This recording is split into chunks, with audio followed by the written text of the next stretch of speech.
Bienvenue sur le podcast qui vous donne de l'empowerment. Si vous êtes ici, ce n'est absolument pas par hasard. Je suis Laurita et ma mission est de vous guider vers une vie plus consciente, plus alignée et plus harmonieuse. Je vous diffuse chaque jour de l'inspiration et partage mes réflexions pour vous permettre d'incarner la personne que vous méritez d'être. Si ce podcast vous plaît, je vous invite à le partager, à le noter avec la note qui vous semble la plus juste et à vous abonner pour ne rien louper.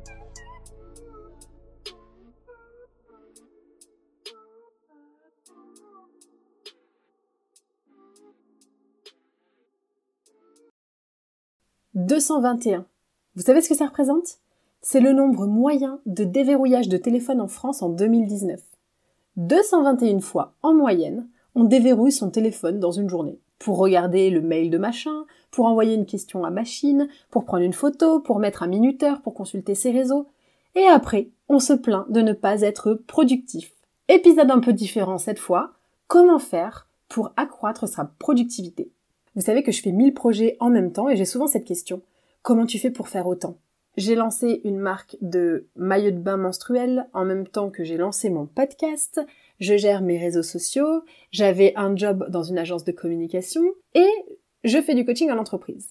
Sans une bonne organisation, il est absolument impossible de mener à bien tous ces projets en même temps. Je rebondis aussi sur certains commentaires que je vois passer sous d'autres comptes d'ailleurs, sur les réseaux sociaux. Oui, c'est facile pour X ou Y. Non. C'est facile pour personne et on a tous 24 heures dans la journée et pourtant, certains cumulent 3 jobs, font du sport et gèrent des enfants, quand d'autres se noient dans un verre d'eau. Et après 5 ans d'entrepreneuriat, voici ce qui va vous rendre plus productive, en tout cas ce qui m'a beaucoup aidé. Donc, sharing is caring. Premièrement, comme d'habitude, on va parler de mindset.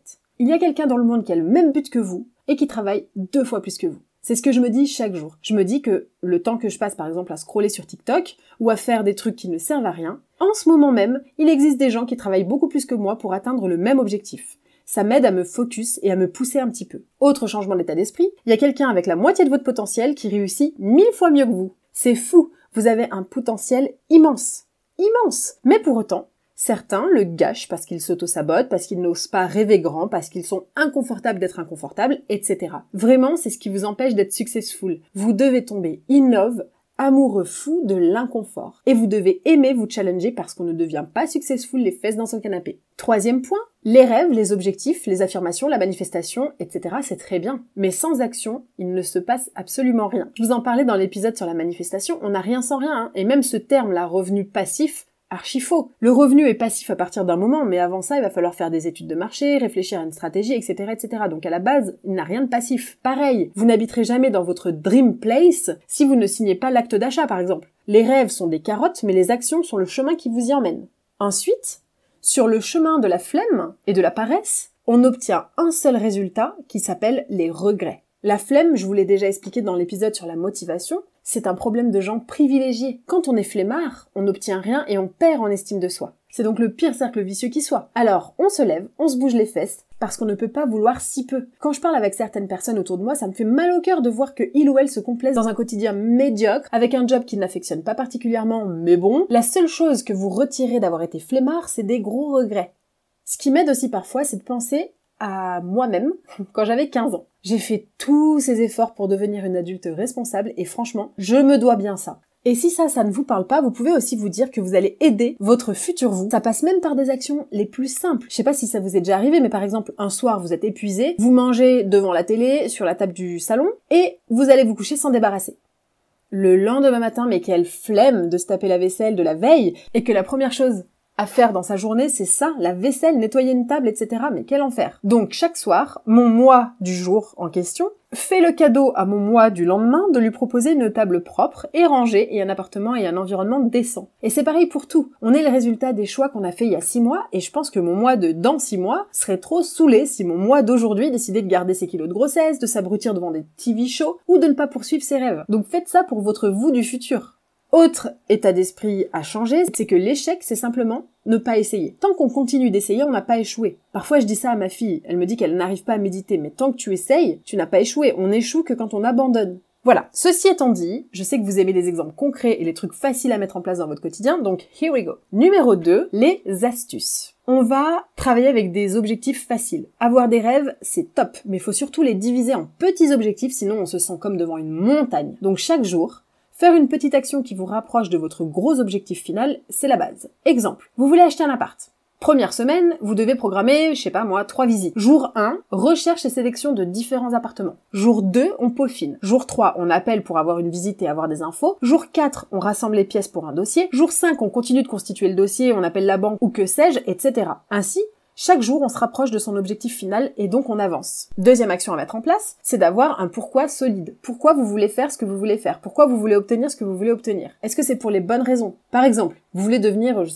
acteur. Pour la fame, est-ce que c'est une bonne idée? Non, parce que ça dépend de la validation d'autrui. Donc si vous constatez que ça marche pas au début à hauteur de ce que vous espérez, ça va vous plomber. Par contre, si vous voulez devenir acteur pour endosser des rôles, pour jouer, pour pratiquer des skills que vous avez déjà, parce que vous prenez du plaisir, vous le ferez peu importe le résultat et avec beaucoup plus de motivation. Troisième aspect qui, moi, m'aide, et sans ça, je pense que je serais pas du tout productive, c'est de bloquer du temps pour chaque tâche. Alors ça peut être un peu fastidieux, moi je le fais tous les dimanches pour toute la semaine, c'est-à-dire de se créer des périodes sur toute la semaine, du lundi 8h jusqu'au vendredi 19h. Ma semaine, elle est bookée et je le partage souvent sur les réseaux sociaux. Par exemple, lundi 8h-10h administratif, 10h 11h pause, 11h midi benchmark, etc. etc. Toute ma semaine est minutieusement bookée pour ne rien laisser au hasard et ça permet de se discipliner. Quand on sait exactement ce qu'on va faire après, ça met aussi des deadlines, donc ça permet d'être plus productif parce que vous savez, l'humain consomme toujours l'intégralité des ressources qu'il a à disposition. Donc si vous avez 2 heures devant vous, vous allez consommer ces 2 heures, mais vous allez être beaucoup plus productif que si vous avez l'infini. On connaît la chanson, ça s'appelle la procrastination. Important aussi, pour booster sa productivité, c'est de se créer des routines. Les habitudes et les routines sont hyper importantes pour obtenir des résultats, parce que c'est en étant constant qu'on progresse, qu'on réussit dans tous les domaines. Le but,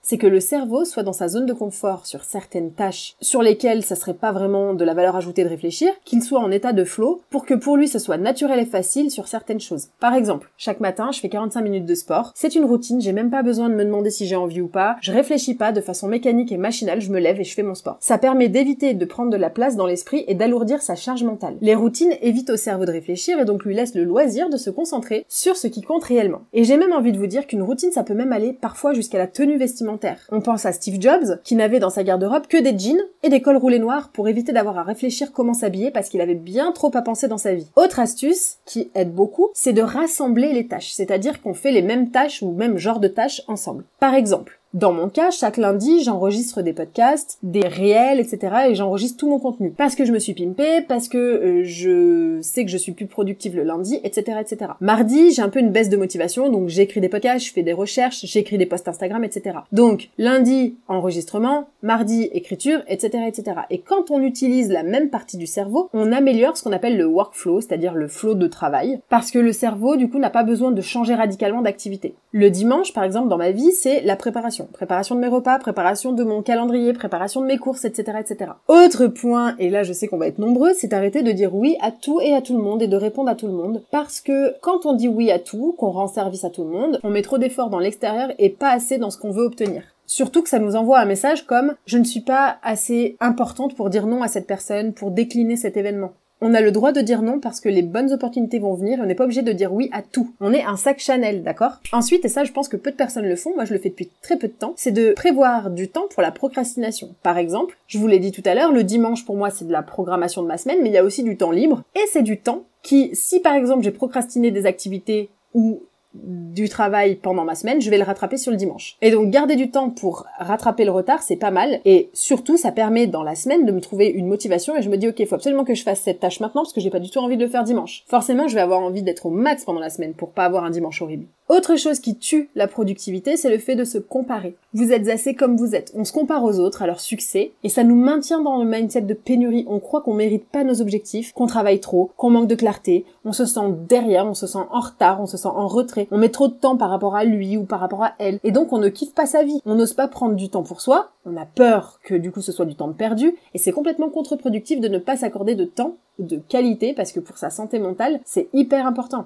La santé mentale de votre objectif égale votre santé mentale. Ensuite, faire des listes. Alors moi, dans les notes de mon iPhone, il y a des milliards de listes. Faire des listes pour tout, ça permet d'avoir une vision globale et concrète de ce qui reste encore à accomplir et on se sent moins face à une montagne. Sauf si bien sûr votre liste est incroyablement longue. Faire des listes par objectif, ça peut être par exemple faire les courses, bam, liste de courses, faire l'admin, appeler la banque, appeler le médecin, le gynéco, etc. Aussi autre chose, je ne sais pas si vous la connaissez, cette règle des 2 minutes. Sur votre to-do, donc vous avez une to-do longue comme le bras, comme tout le monde, et vous avez, admettons, une demi-heure devant vous. Engagez-vous à effectuer toutes les tâches qui prennent moins de 2 minutes. Par exemple, mettre à cuire des brocolis dans une cocotte minute, prendre rendez-vous sur Doctolib, envoyer un mail à la CAF, etc., etc. Et si vous faites ça, vous killez déjà plein de micro-tâches qui prennent de la place dans votre charge mentale et qui prennent vraiment pas longtemps à faire. Autre point intéressant et important pour avoir une productivité au max, c'est de travailler dans un environnement sain et propre. Pour moi, c'est indispensable parce que je ne sais pas s'il vous est déjà arrivé de travailler dans un bordel sans nom. Ça embrume l'esprit, c'est terrible. Quand on n'aime pas ce qu'on fait ou où on est, on a tendance à tout remettre à plus tard. Par exemple, mettez de la musique ou faites-le à plusieurs. Moi, j'ai rendez-vous mensuellement avec un ami, on se prend un matcha dans un café et on fait notre admin ensemble. C'est beaucoup plus kiffant que de le faire tout seul chez soi, sur son canapé, avec un bordel pas possible autour. Attention aux distractions, je vous l'ai déjà dit, on est vraiment les experts dans l'art de la distraction et encore plus maintenant avec l'essor des réseaux sociaux, on peut scroller des heures ou même multitasker en regardant Netflix en même temps qu'on cuisine, en même temps qu'on répond à Jean-Michel et qu'on est au téléphone avec Jacqueline. On va supprimer les notifications ou en tout cas se mettre en ne pas déranger. Parce que répondre à un message, ça peut vite se transformer en 4 heures de bavardage intensif. On se discipline et on met des plages horaires pour les échanges, pour les mails, pour les réseaux, pour les amis, etc. Une fois par exemple le matin, une fois le midi et une fois le soir. Et stop de déverrouiller son téléphone 100 000 fois par jour. Vous vous rendez compte, 221 fois. Je sais pas si ça vous est déjà arrivé, vous regardez l'heure sur votre téléphone, vous posez votre téléphone et quelqu'un vous demande quelle heure il est, vous n'avez aucune idée de quelle heure c'est. Tellement c'est devenu machinal. Donc forcément, sur un téléphone, il y a de la tentation, il y a de la distraction. C'est d'ailleurs même fait pour ça. Les petites pastilles rouges, vous savez pourquoi elles sont rouges, C'est pour générer un état d'urgence, pour vous donner envie d'immédiatement traiter le dossier. Donc, on arrête les distractions. Et messieurs, dames, si vous êtes comme moi, la première chose que vous faites le matin, c'est de déverrouiller votre téléphone avant n'importe quelle autre tâche. Et donc, si vous êtes comme moi, nous sommes accros à la dopamine, bien sûr. Parce que les réseaux sociaux, leur job, c'est de procurer de la dopamine, cette super hormone. Et le propre de cette hormone, c'est d'en vouloir toujours plus. Toujours plus. Donc, on se détoxifie. J'étais tellement accro à Instagram que je regardais des heures et des heures et des heures et des heures et j'ai réalisé à un moment donné que la dépendance était super dangereuse. Donc maintenant, ce que je fais, c'est que je ne regarde plus aucun réseau social. Je poste mon contenu tout d'un coup en fin d'après-midi, hop, et je passe à autre chose. C'est tellement une perte de temps. Et vous savez, vous pourriez partir 4 ans que rien n'aurait changé. Enfin, le secret pour la productivité, c'est la discipline. C'est être addict, je vous en ai déjà parlé, à l'inconfort. Pour être productif, il faut aimer l'inconfort. Aimer se pousser, aimer se motiver même quand on n'en a pas envie. Aimer se bouger les fesses. Il faut aimer se faire violence et se mettre sur le dossier qui traîne depuis 15 ans. Dans mon cas, c'est aimer se mettre sur le montage du prochain épisode de podcast quand tout le monde dort. Aimer l'inconfort, c'est la clé du succès. Aussi parce que parfois, les choses que l'on met en place ne fonctionne pas et que par conséquent, va falloir tester d'autres choses, donc être inconfortable. Et parfois même, après cet épisode, vous allez vous mettre dans une routine et vous allez vous rendre compte qu'elle ne vous convient pas et qu'il va falloir en changer, donc passer par de l'inconfort. Il faut être discipliné et pour être discipliné, ça va avec d'être inconfortable. Parce que bien sûr que tout le monde n'a pas envie d'aller à la salle de sport. Qui a envie d'aller tous les jours à la salle de sport? Personne. Mais c'est la clé du succès. Enfin, comme toujours, je vais vous donner des petits devoirs. Demandez-vous qu'est-ce qui compte le plus pour vous chez vous. Deuxième point, qu'est-ce que vous voulez absolument accomplir ce mois-ci. Troisième point, planifiez vos 7 prochains jours en fonction de cet objectif en question. Créez une liste par jour avec minimum 3 objectifs à atteindre. Et enfin, créez un environnement productif. Ça, normalement, vous devriez le faire une fois et après, ça devrait rouler. J'espère que cet épisode avec ces petites astuces vous a plu. Il change un peu de d'habitude. Je vous dis à très vite pour un prochain épisode.